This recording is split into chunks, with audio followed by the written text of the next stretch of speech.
Hallo YouTube, was geht ab? Wir reagieren auf Plankton-Video. Dinge reparieren. Let's fucking go. Dinge? Es gibt Das ist gerade geschrieben. Mach dir keinen Stress. Passt schon. Alles gut. Alles gut. Sachen, von denen ich glaube, sie eigentlich ganz gut zu können, wie zum Beispiel Das glaube ich auch mit dem Streichen. beim Autokauf immer irgendwie abgezogen Nein. zu werden. Oder mich bei meinen Videos zu verschreiben und so zu tun, als wäre das dann mit Absicht passiert. Und dann gibt's Sachen, die würde Ja, aber das Vorteil ist, du kannst es immer sagen. Ja, ist halt so. ich gern ganz gut können. Und bis hierhin kann ich die auch irgendwie. Aber dann ist da immer dieser letzte Meter, bei dem ich alles verkacke und mir wünschte, ich hätte mich stattdessen einfach nur mal bei einem Gebrauchtwagenkauf abziehen lassen. Ich glaube, ich habe das tatsächlich sogar bei vielen Dingen im Leben. Okay, da sehen wir schon, dass es wild losgeht. Aber konzentrieren wir uns mal heute einfach nur mal auf Dinge reparieren. Ich habe das safe schon oft genug erwähnt, aber Ich hasse Dinge reparieren. ich repariere keine Sachen. Ich tausche einfach nur aus, was kaputt gewesen ist. Als mich mein Kumpel Ja, aber das ist ja auch reparieren in gewisser Weise. Rewe Alex einmal gefragt hatte, ob ich nicht das alte Handy seiner Freundin wieder zum Laufen bekommen würde, He told me that this thing has water damage and it doesn't power on for more than a couple of Ja, das ist wild. seconds. habe ich es durch einen Battery Swap tatsächlich hinbekommen und dann einfach auf Spontanino Bananino beschlossen, dass auch das Rückteil mal ausgetauscht werden könnte.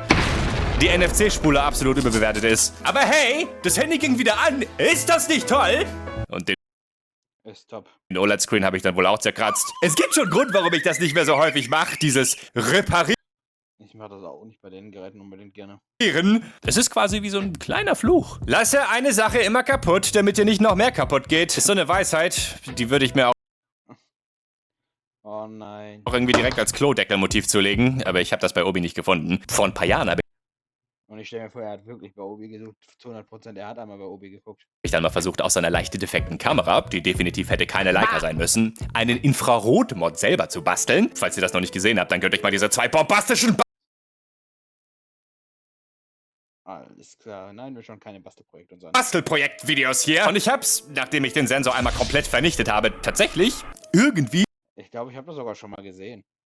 so quasi hinbekommen. Die Fotos waren dann zwar ganz witzig, aber ganz nüchtern betrachtet waren alle Bilder verstaubt, als hätte ich den Sensor irgendwann mal als Fliesentisch verwendet. Und der Fokus war durch Ja, Fliesentisch. die fehlende Infrarotscheibe komplett daneben, was die Kamera am Ende, muss man leider halt so sagen, nur so sehr bedingt brauchbar machte. Da ich nun mit den Eumel in den letzten Die heißt doch Fresh. 2 Jahren leider viel zu wenig anstellen konnte, kam mir immer wieder der Gedanke, ich könnte sie doch einfach wieder zu einer normalen Leica reparieren. Da haben wir wieder dieses Wort. Ich habe was Und hat auf jeden Fall hinbekommen, wahrscheinlich alleine, ohne irgendeine Hilfe. ausprobiert, ich habe was gelernt, wir hatten alle Spaß. Patrick da hinten hat sich komplett eingekotet. Und ich könnte ja jetzt das Ding wieder so reparieren, dass nicht nur Tom Böttcher daran wieder Spaß hätte, sondern dass, wenn ich sie mal weitergebe Ja, ich glaube nicht, dass du die noch viel weitergeben kannst. Die sieht irgendwie ein bisschen löchrig aus an einigen Stellen, wo es nicht sein sollte. sollte, man ihr gar nicht anmerken würde, dass ich definitiv mal einen Fehler in meinem Leben gemacht habe. Nee, überhaupt nicht. Sieht hier nur ein bisschen aus, als wäre sie beschädigt gewesen. Nur ein bisschen. Das sind ganz schön große Ziele für einen Deppen, der mal beim Entfernen eines Handybildschirmes das gesamte Display-Flex-Kabel wegschlitzte. Aber no dream it too big. Ich wollte es probieren, weil ich einfach nicht aufhören kann, dumm zu Naja, viel verlieren kannst du ja auch nicht dabei, also ganz ehrlich. sein. Aber vielleicht wäre das ja auch endlich das eine Mal, wo mein ewiger Fluch, irgendwas dabei kaputt zu machen, endlich gebrochen werden würde. Ich könnte dann einfach verdoppeln Nein, den Fluch bricht man nicht. Nein. und an den nächsten weitergeben oder so. Also habe ich mir eine passende Filterscheibe bestellt und mich schon mal mental darauf vorbereitet, nicht ein einziges Mal für einen Bruchteil einer Sekunde mein Fusch-Outfit anzulegen. Der folgende Eingriff in diese Kamera, die für viele Menschen Ich habe mich nie so für Kameras begeistert tatsächlich. Das ist ein bisschen traurig, weil ich glaube, es ist echt doch ein sehr, sehr spannendes Thema am Ende, ne? Mal in gesamter Blicklänge betrachtet. Klar, es gibt auch unspannende Sachen daran, aber ich glaube nicht. absolut heilig ist und ich schließe mich da eigentlich auch nicht aus. Ich war letztens sogar bei denen vor Ort. Geht wie folgt. Dieser Das Video habe ich gesehen, wo er vor Ort war. Sensor hier, den es nirgendwo mehr zu kaufen gibt, weil alt, braucht eine dünne kleine Scheibe, die in der Lage ist, Infrarotlicht zu blockieren. Jeder Kamerasensor hat so eine Scheibe, auch deine Handykamera hat sowas. Okay. Die ist aber halt sehr winzig. Hier habe ich sie mal mit Gewalt ausgebaut, was auch für sehr viel Glasstaub auf dem nun sehr empfindlichen Sensor geführt hat. Und das Ding ist, ich war Kann man die mit Luft abpusten oder nicht? immer in dem Glauben, dass der Sensor nun ohne Scheibe so dermaßen sensibel ist, dass man ihn unter keinen Umständen mehr berühren dürfte. Berühren, nicht berühren. Nur habe ich dann irgendwann mal auf Nicht berühren. YouTube gesehen, dass manche Adrenalin-Junkies da sogar mal Plastikstäbchen reinbuttern, um die oberste Schicht dieses Sensors abzuschaben. Denn die oberste Schicht eines Kamerasensors, nachdem dir Plankton der Süße deine Infrarotscheibe weggeblastet hat, ist ein Okay, weiter geht's. sogenannter Bayer-Matrix-Filter, der dafür da ist, Ich glaube, jetzt ist Plankton aber auch echt in einem Thema drin, was er echt persönlich liebt. dass eine Kamera überhaupt Farbfotos schießen kann. Kamerasensoren können an sich eigentlich nur messen, wie hell oder dunkel das Licht ist, was auf sie trifft. Erst durch diese Schicht hier können sie dann ausrechnen, wie viel von diesem Licht rot, grün oder blau ist. Vielleicht fällt ja auch auf, dass es deutlich mehr grüne Flächen gibt als alles andere. Und das liegt tatsächlich daran, dass wir Menschen die Farbe grün einfach lieben. Okay. Krass. Ich muss halt stoppen, Leute, wegen Reaktion, ihr wisst schon. Unten ist verlinkt das Original, schaut euch gerne das Original an, wenn euch das nervt, dass ich ständig anhalte. Liebe haben, weil gefühlt jedes dritte Ding hier auf diesem Planeten irgendwie grün ist. Die Leute schaben diesen Bayer Farbfilter scheinbar ab und an ab, um aus ihren Kameras reine Schwarz-Weiß-Kameras zu bauen. Was wir heute Sag mir nicht, Plankton, dass du es nicht machen wolltest. definitiv nicht machen werden. Und bevor Okay, Gott sei Dank. euch ja irgendein CEO-Banause fragt, warum man seine Fotos nicht einfach mit Photoshop schwarz-weiß macht. Wieso kaufst du dir dein fancy Holztisch nicht Naja, aber Photoshop nicht dasselbe ist wie eine Kamera an sich. einfach für ein Fofi aus dem TikTok? Ja, weil man halt einfach manchmal dieses bisschen extra Step an Qualität halt haben will. Denn dieser Bayer Gaudi-Filter macht nicht nur Farbe, er sorgt auch dafür, dass jeder Pixel nur noch circa 1/3 des vorhandenen Lichts einsammeln kann, weil hier nur noch rotes Licht durchkommt, da grün ist und Digga, okay. Wichtige Information, schreibt euch das auf, weil ich habe gar keinen Plan, ob man das gebrauchen kann. da nur noch blau ist. Ohne das Ding hier wäre ein Sensor nicht nur schwarz-weiß, sondern auch 3-mal lichtstärker. Und lichtstärker ist immer gut, dachte sich auch irgendwann mal Leica und hat extra Schwarz-Weiß-Kameras auf den Markt gedroppt. Digga, was für eine Sidequest. Ich habe jedenfalls gesehen, dass man mit dem Ding gar nicht so zimperlich umgehen muss. Also habe ich da einfach Apothekenalkohol reingeknallt Ja, soll man ja nutzen fürs Reinigen offiziell. und mit so einem Stoffstäbchen entlang gewischt. 2 Dinge fielen dabei direkt auf. Das Wischen selbst klang so, als würde eine winzige Maus ständig sagen wollen. Alles klar. Und mein toller Apothekenalkohol hatte scheinbar nur einen Alkoholgehalt von 60%, weswegen sich dann so eine lapschigen Schlieren auf dem Sensor bildeten. Also habe ich da logischerweise einfach noch mehr Apothekenalkohol draufgegossen. Bis es überläuft. Die sind 30 km/h zu schnell gefahren. Ja, ich mach das gleich auch nochmal, wenn sie weg sind. Nachdem ich dann das Teil wenigstens auf einem 3-Niveau gecleant habe, ist mir dann aufgefallen, dass da noch von meinem letzten Abenteuer ein wirklich sehr winziges Stimmt, da ist nur was von der Platte, wie sie aussieht. Stückchen Restglas von dieser alten Scheibe am Rande der Sensoreinheit klebte. Dieses kleine Stückchen Schlumpfbodding da, das musste definitiv weg, sonst hätte ich da ja keine neue Scheibe draufkleben können. Es hat sich nur herausgestellt, dass er das ein bisschen anders gesehen hat. Die alte Scheibe war bei der Sensoreinheit so brutal Ist sie jetzt nicht mehr festgeklebt, dass ich wirklich ewig gebraucht hatte, um sie wegzusprengen. Und auch dieser kleine Nano-Mikrofetzen hier war so dermaßen fest, dass es selbst ohne der Boden ist Lava 2 mm weiter oben eine absolute Challenge gewesen wäre, diese abzubekommen. Blöd nur, dass in meinem Falle jeglicher Ausrutscher meines Werkzeuges basically ein Instant Death für den dann doch sehr filigranen Sensor wäre. Und Das ist die richtige Aufgabe für Feinmotoriker. Leute, die echt Bock darauf haben. Für mich als Grobmotoriker natürlich optimale Aufgabe. das Kackteil ging einfach nicht ab. Ich krieg dieses Scheißteil aber nicht ab. Meine gesamte Operation hier war zum Scheitern verurteilt. Noch hatte ich zwar nichts kaputt repariert, aber repariert hatte ich Aber die Schweißperlen tropften schon überall runter. Yep. halt auch noch nichts. Dieser kleine Stein wurde zum Fall für die GSG 9 in Form von noch mehr Klebeband. Und noch mehr Klebeband. Ich wollte den kleinen von der Sensoreinheit meißeln, aber es Ich hab's mir auch gar nicht gedacht. Der holt gleich den Presslufthammer und vrrrr. klappte einfach nicht. Ein Schlag daneben und es wäre alles aus und aus meiner Leica wäre ein 0-Megapixel-Mod geworden. Hey, wäre auch was Freshes. Und als ich mir dann doch für einen kurzen Moment mein Fusch-Outfit anlegte und mit einem random Winkelding mit aller Gewalt gegenpresste, Gab's auch nicht nach so einem Gang der Display kaputt.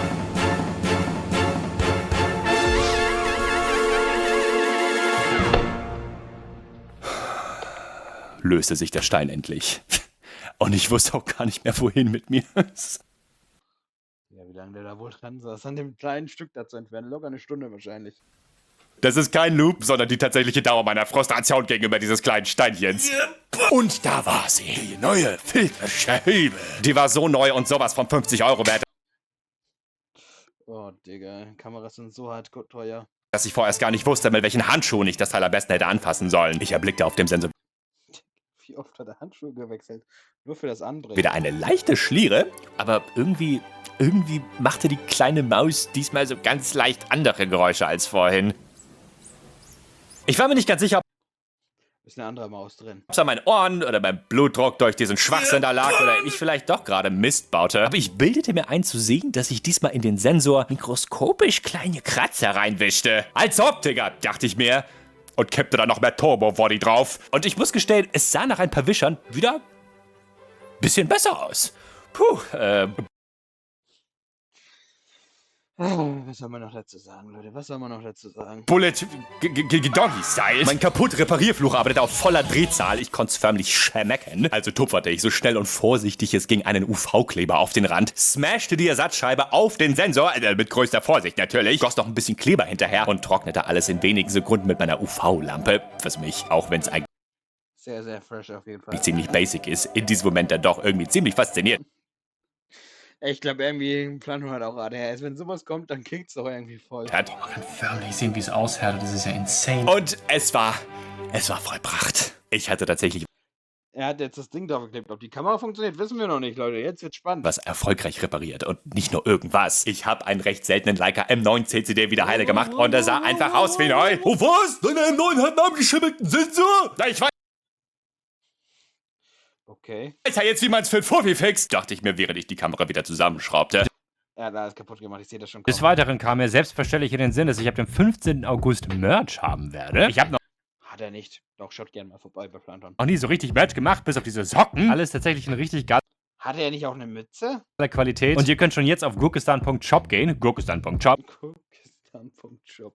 und euch einmal mit eurer E-Mail-Adresse eintragen. So kriegt ihr Nein, ich will aber kein dann Merchandise. ein paar Stunden vorher einen Early Access. Könnt also ein bisschen früher shoppen gehen. Und wir wissen halt, wie groß der Andrang ist, weil bei mir weiß man es irgendwie immer nicht. Egal, weiter geht's. Weiter geht's! Wäre Er hat's nicht repariert bekommen. das nicht vielleicht sogar ein Geschäftsmodell? So ganz neben...